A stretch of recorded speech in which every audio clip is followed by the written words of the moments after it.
Everybody, this is Steve. I'm outside historic Moy Hall to bring to you Universal Design for Learning, or UDL for short. It is a cool, crisp day. The trees are dormant, and it makes me think of one of my favorite jokes. What's brown and sticky? A stick. So let's get back to the content, shall we? So UDL, why do we want to look at this? It allows us to transform the learning experiences for students. And if we really truly believe we want to make education accessible to everybody here on the West Side, and we want them to gain the skills and knowledge that they need to mobilize their career, then we need to take the barriers to accessing education away so that they can learn and they can gain skills and knowledge here at the lake. Now, being here at Moy Hall allows us to explore the concept of universal design, and we'll do that through architecture. So let's take a look. The light stone facade and staircase leads us to the focal point of the building, which is the dark wood arched doors that have that great peak often seen in the architecture of French basilicas. The original Our Lady of the Lake College name on the stone fascia and the peekaboo door panels gives us a sense of history for the building. It's an entrance that gives you that classic collegiate feel. It even gets better when you go inside. Let's take a look. Once you get inside, you're greeted with deep, rich woods, the seal of the university, and displays that explain the history of the school and the sisterhood that founded it.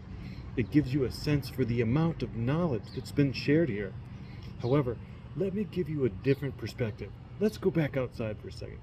From standing here, you can see the beautiful architecture in the front door, the grand entrance, but let me give you a different perspective. Let me go here, because this is what it looks like when you come up to Moy Hall and you're in a wheelchair. You see steps. If you want to enter the building and you're in a wheelchair, you have to go to an accessible ramp, which is over here to the left, way over there.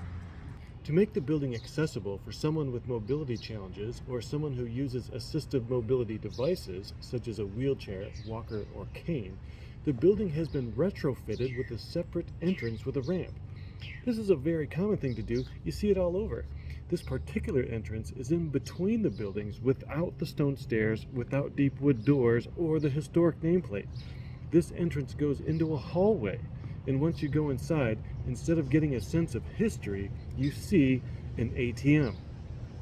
You can still go down the hallway here to get to the same lobby as you would coming up the main stairs, but the experience and the feeling you get when you enter the building is not the same. Now, I don't want to give you the wrong idea that I think the retrofit of this building is bad. In fact, it's the opposite. I think they did a great job given the existing stone structure of the building. But I want to contrast this building with a different building, a new academic building that used universal design from the beginning. Universal design can change the space for everyone. We're on the campus of Trinity University, and this building was just opened a few months ago.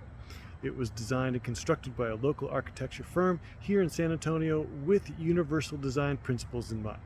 Let's take a look. When planning for universal access from the get-go, there's a marked difference in the entrance. Here, you see there's a wide, expansive sidewalk that's smooth and easy to move across, and the sidewalk leads straight to the door without any barriers such as stairs. This allows everyone to have the same experience when entering the building regardless of their form of mobility. Universal design doesn't take away anyone's experience or supply different experiences to get to the same place. It gives everyone the same experience regardless of need or choice. And it expands the use cases for the building. If you're carrying heavy items or pushing a cart, the stairs at Moy Hall still create a barrier. Here, where universal design was incorporated from the beginning, people can easily enter the building if they are carrying objects or pushing a cart. Universal design makes the situation better for everyone.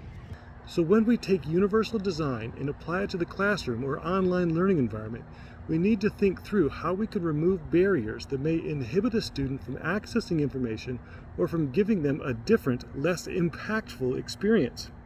We need to design course elements so they are equally accessible to as many students as possible by designing courses with students in mind who may have been marginalized or had difficulties accessing information in the past.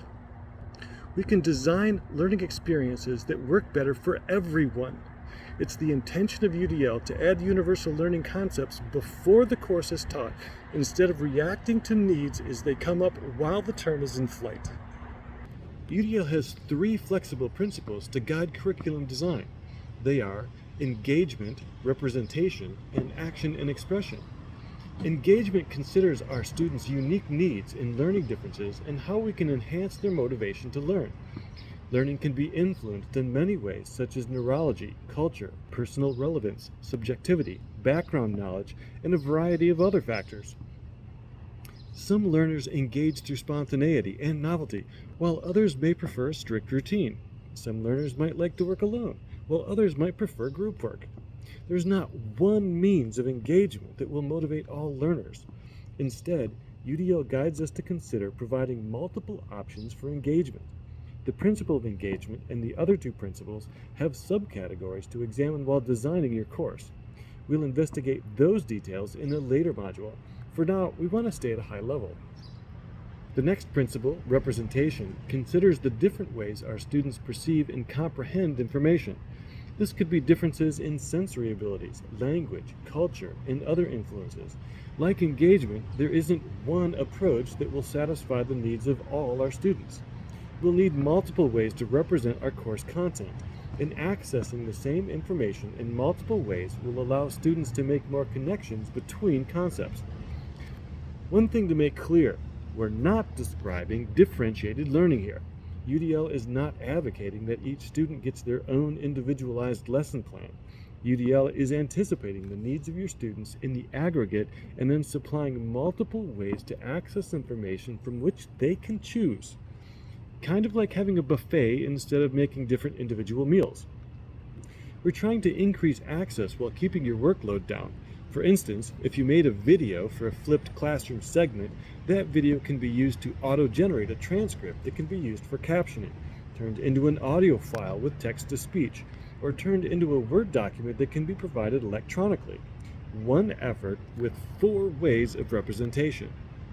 The last principle is action and expression, which provides students multiple ways of sharing what they've learned.